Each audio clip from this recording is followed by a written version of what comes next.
Hi, hello, welcome to LearnStroke IAS Classes by Arjun. You're listening to the editorial summaries for IAS, especially for 2023 UPSC exam. So these summaries will be very helpful for your prelims and mains examination. So this is the set 2 of the Crack Prelims 2023 series. This is a set 2 of the editorial. So let's quickly go to the first editorial was a warning sign. So the whole issue, this is very important from the perspective of GS paper 2, a warning sign. So the main issue, what is the main issue of the editorial? You can see that the main issue is the Chinese transgression into the Indian territory, the crisis happening in the line of actual control.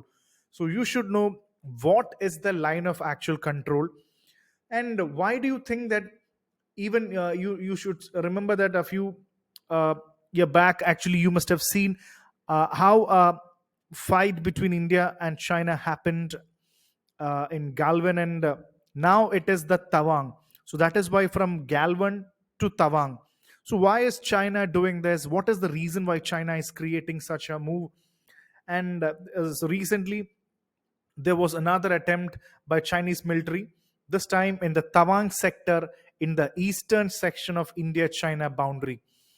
So you should know why this is happening. And in 2020, the transgression happened in Ladakh, in the western sector of the boundary. So why is this basically happening? So you should know actually the LAC. So this is a concept, a topic explanation, because when you talk about LAC, you should know that the LAC is actually divided into three sectors: the western, middle, and the eastern sector. The western sector is the Ladakh, and the 2020 China India problems happen. And the middle one is between Uttarakhand and Himachal Pradesh, and on the eastern side is the Arunachal Pradesh. And you can see the McMahon line in the eastern sector of Arunachal Pradesh. So this is the important angle, and the main issue, the article, the editorial basically talks about this is not a new challenge. This is a military and a political challenge for India. So you need to manage a live border, and a lot of things has to be done. And what are the solutions? How we can solve this Indo-China problem? And one of the solution that they cite is a political level, where you need to combinedly have a discussion with the opposition and come to a common agreement how we can solve this. And the next important suggestion was the Prime Minister Modi and President Xi avoiding a formal meeting at two recent multilateral summits that the leaders have not spoken for more than 3 years.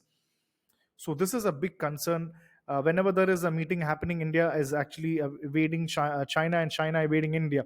So this needs to change. If this changes, a lot of new things can actually happen. So this is basically the first editorial talks about the warning sign. So know it from GS paper to international relations. The next is regarding energy conundrum, which is basically regarding to GS paper 3, clean energy and energy. So that it talks about what is the main issue of the article.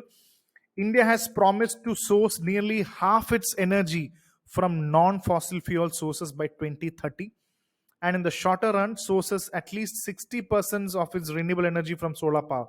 So the whole article talks about the solar power, and I'm going to give you a mains question right away. How should India continue to expand its economy on the back of renewable energy? What are the roadblocks? Discuss. So, how should India continue to expand its economy on the back of renewable energy?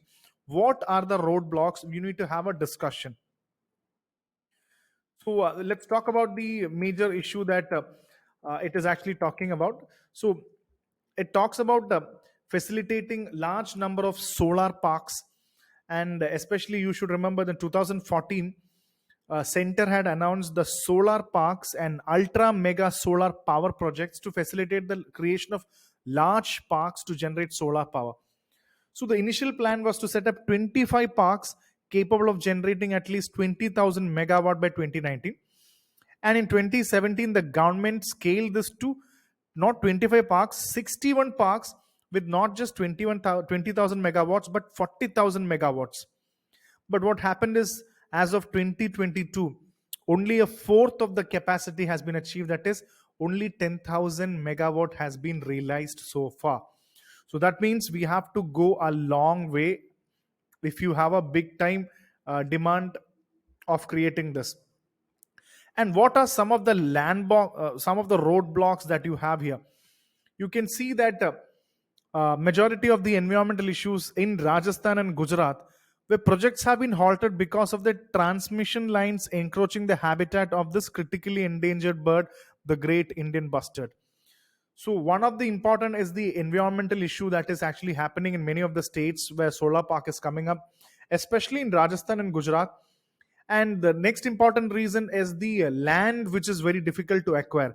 Land acquisition is very difficult, and even setting up infrastructure necessary to transmit power produced at these grids is also very important. So what about the infrastructure that we have to create?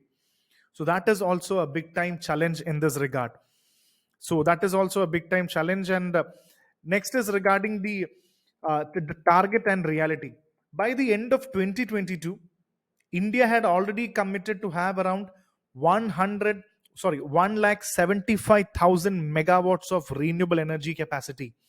In this 1,75,000 megawatt renewable energy capacity, 1 lakh megawatt was coming from solar power.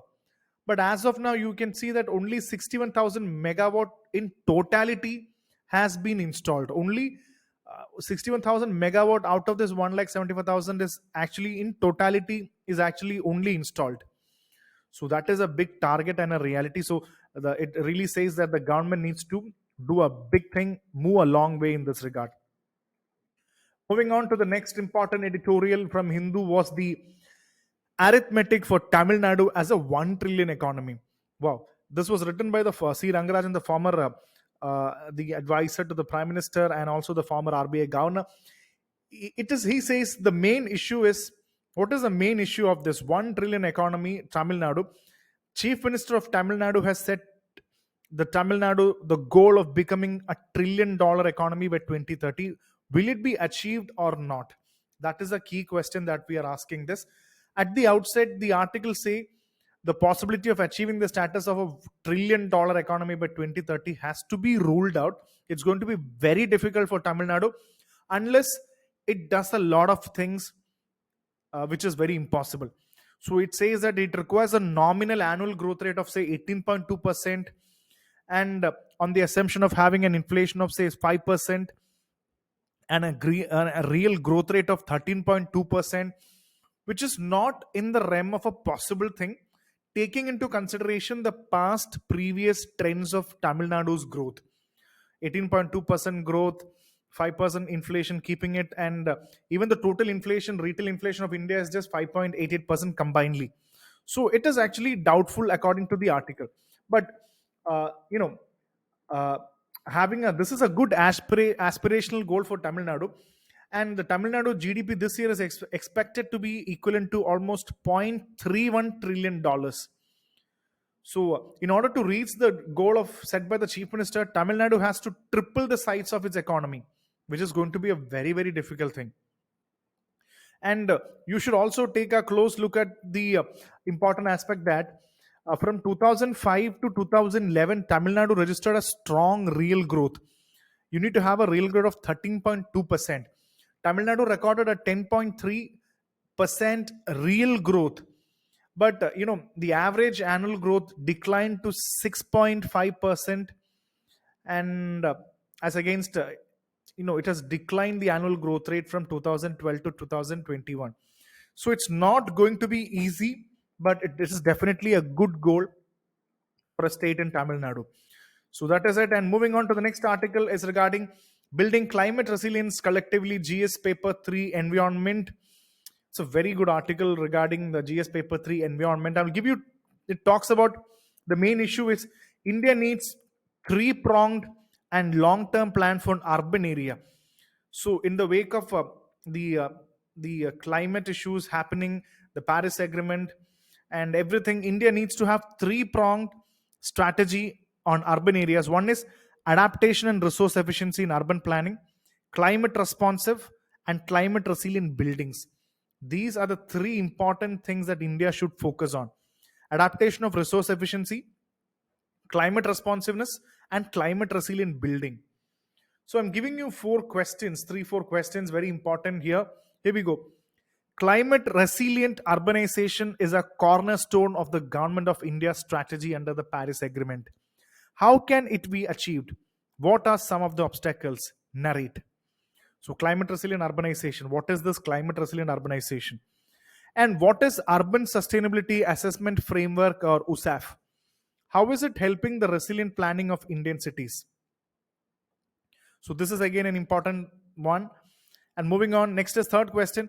What is non-motorized transport, or NMT? What are the main barriers towards implementing a successful NMT? So what is an NMT, or non-motorized transport? What is Urban Sustainability Assessment Framework? So three questions I'm giving you from this topic. You need to discuss India's urbanized climate challenges, like creating climate resilient buildings. So it talks about what is non-motorized transport. So basically, non-motorized transportation includes walking and bicycling, and such as small wheel transport, skates, skateboard, push scooters, hand carts, wheelchair travel, etc. So you know that. And what a urban heat island is basically very important from GS paper 1 geography, because heat islands experience higher temperature than the outlying areas. Structures such as building, roads, infrastructure absorb and re-emit the sun's heat more than the natural landscape, because the highly concentrated and greenery is limited, and it becomes an island of high temperature. So when you compare the natural or outlying areas, the urban areas experience higher temperature, building, roads, infrastructure, because they absorb and re-emit the sun's heat more than the natural landscape. So this has been discussed. So know about what is urban heat island. And it is actually comparing the Jaipur and Bhopal. Nothing but it is actually talking about the Urban Sustainability Assessment Framework is actually a support tool of UN Habitat for municipal commissioners. It enables cities to regularly capture intersectoral data and corresponding analysis on urban metrics. So it is a support tool for UN Habitat, the Urban Sustainability Assessment Framework. And when you compare, so basically when you compare Jaipur and Bhopal, the article clearly says that Bhopal is very different. Jaipur, being the desert capital, is very different from Jaipur, from different from Bhopal, because Bhopal favors non-motorized transport, or NMT, and the desert capital Jaipur has experienced various hazards that include heat waves, drought, urban flooding, and also something called as surface stormwater runoff. The picture that you see is the surface stormwater runoff. What next question for mains GS paper 3? What is a stormwater runoff? What are the impacts of this in the urbanized world? So you should know that the stormwater runoff is a very popular thing that is happening. So if you see when a rain happens, what about the roofs of the buildings and the drains which are connected? The drains, the gutters, it is all connected to the river water bodies. It overflows. So that is stormwater runoff. You have to learn about this. So generally, the article talks about all this NMT, urban heat islands. So very, very important from many perspective. You should know all this thing. And next important editorial was regarding the attack on the last bastion, the judiciary. It was written by Ajit Prakash, who is a former Chief Justice of Delhi High Court and Madras High Court. So definitely, what is the main issue that is being talked? The main issue is executive versus judiciary, and how the executive wants its power and say in the judicial appointments and judiciary, and how judiciary is seeing this. So every since the formation of constitution, you must have seen that in operation, judiciary and executive always has got a fight or a conflict, and always it is seen that the executive, the ruling government, wants the control of judiciary to check or keep control over the activities of executive. They do not want them to be checked, cross checked. So in this regard, the article talks about the collegium system of appointments. Definitely everybody's talking that. And it also talks about the National Judicial Appointments Commission, or the NJAC. So basically the article also talks about the Indira Gandhi's perspective, and how during the article, according to the Chief Justice, says that during the Indira Gandhi's regime, it was continuously abused. The whole concept was continuously abused, and later off, uh, things got really good. And he also mentions an important statement of B.R. Ambedkar that appointments should have no the appointments to judicial positions should not have political pressures and consideration, but a consultation with persons who are well qualified to give proper advice would be appropriate. So that brings us again a proper concurrence, because everybody was talking about concurrence, and that problem created in the NJAC law, because it also had its own problems, because majority of uh, the so-called eminent persons had a veto. So that again created a problem regarding this. So the word called consultation with persons have created a big time controversy. And should judges appoint judges, or should there be a body like uh, a National Judicial Appointments Commission who will decide who will be the judges? So the executive as a judiciary has been continuously discussed. And yeah, the whole article talks about, and since 2014, the article says that the government has undertaken a well crafted deliberate takedown of various institutions that can hold executive accountable. So there can be many institutions which can question the executive. And according to the article, according to the Chief Justice, he says that many institutions have lost its power, like Lokpal hasn't been heard, the National Human Rights Commission has been going for a slowdown, many of the investigation agencies are misused, and the Election Commission of India is also apparently under the scanner regarding the misuse, and the Information Commission is almost non-functional. So these are the expressions, these are the statements made by the Chief Justice. So it says that definitely executive is a judiciary. uh, there should be a balance, and what is your issue regarding that? The article talks about all these aspects. And next is regarding a conservation bill that endangers forest right. This is very important from the perspective of GS paper 3 environment. So what is the main issue? The whole article talks about the wildlife, uh, the protection amendment bill, or WAPA, the wildlife protection amendment bill. And it talks about the criminal punishments and different interpretation that the amendment should really have. And one of the important area that talks about is the protected areas, where conservation can be undertaken without the interference of local forest dwelling communities. And it talks about various aspects of criminal procedures, like uh, if you kill an animal, if you kill a wildlife species, or it is actually, the new amendment act has simply increased the penalties, say from 25,000 to 1 lakh, from 10,000 to 25,000. So such a just mere way of increasing the penalty is not only a way of conserving animal and animal rights.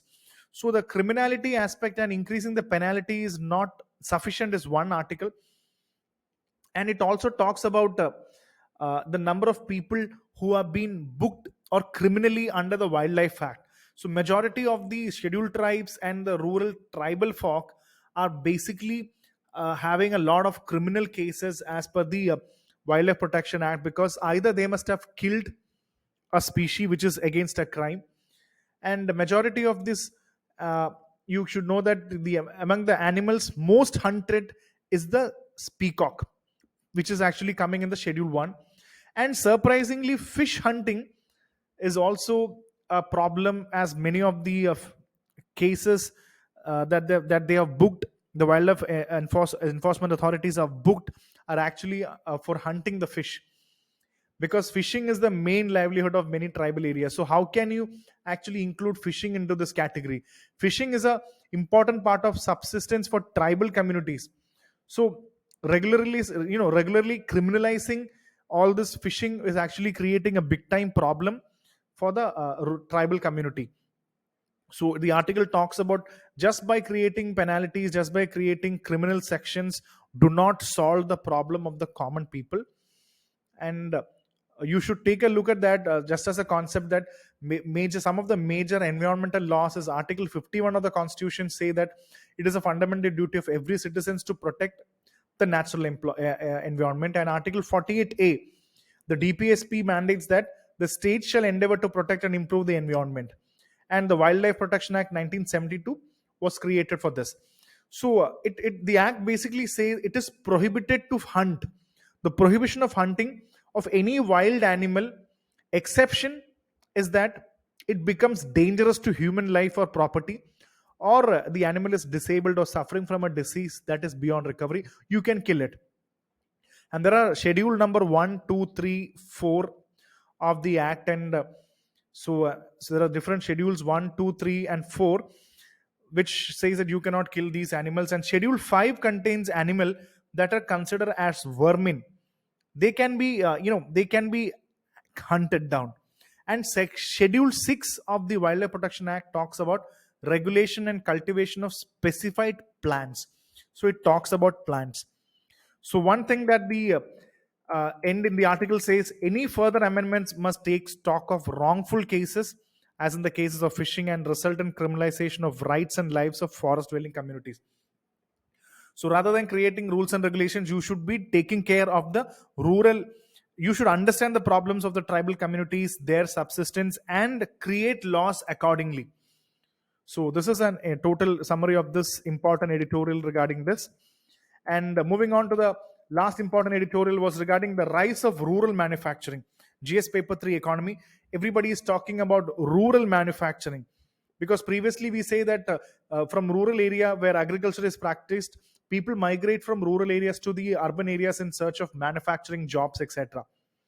So the recent data from the annual survey of industry, the rural areas have generally been more attractive to manufacturing firms because the wages, property, and the land cost are all lower than most of the metropolitan cities.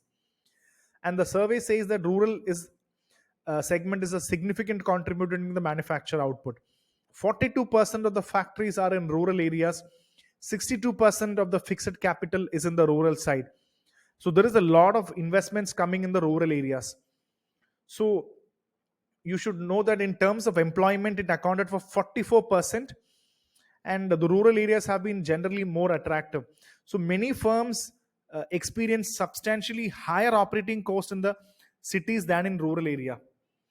So you should understand that they are actually higher operating costs in the cities, where rural areas are more easy. There is low cost labor, low cost capital, low cost workers. Everything is actually available at a lower cost, low rent, low property price. So a rural area is actually a good thing. So but one important challenge that the article says, that even though you have a lesser cost in rural area, one thing is the skill shortage in rural area. Manufacturing is actually based on skill. So there will be a big time shortage of skills in the rural areas as compared to the urban areas. But definitely, if there is a demand, the rural areas can also start creating more skilled workforce. So this is regarding GS paper 3. This GS paper 3 regarding the rural manufacturing and how rural areas have become a hub of manufacturing in India. So these are some of the important editorial summaries, the set 2 of the day. So subscribe the channel LearnStroke IAS Classes by Arjun, and keep listening to more classes.